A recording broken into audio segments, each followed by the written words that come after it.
Ištván, kde ako s kým budeš tráviť tohoročné Vianoce? Tohoročné Vianoce asi v rodine. Doma s rodičmi, áno. Je niečo, nejaký taký darček, ktorý by si veľmi chcel dostať? Čo by si chcel nájsť pod stromčekom? Ja nikdy nechcem taký veľký darček dostať, len čo dostanem. Čo ti tak zvyknú kupovať? Čo si napríklad minulý rok dostal? Vieš si spomenúť? Už neviem. Dostal som veľa darčeky, minule neviem, čo.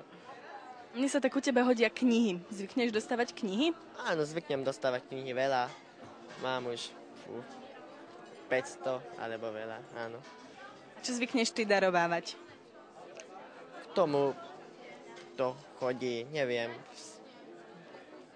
vždy iné niečo. Vieš už, čo dáš toho roku mamke alebo ockovi podobne? Ešte nie. A čo si dal minulý rok? Ja nespomínam také, že čo...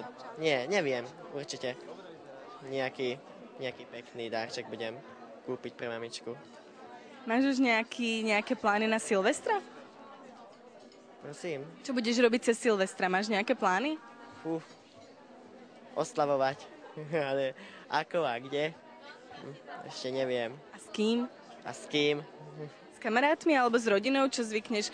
Zvykneš takú papučovú kultúru, že doma pred telkou, alebo zvykneš chodiť do mesta? Aj doma, aj s kamarátmi niekde. V meste nejakom. Čo bol pre teba v tomto roku taký najkrajší zážitok? Najkrajší zážitok? Slovensko má talent, jednoznačne. A je aj niečo také, čo ťa nie veľmi potešilo? Taký nejaký nie najlepší zážitok? Nebolo také. Takže spokojný s rokom 2008. Som spokojný.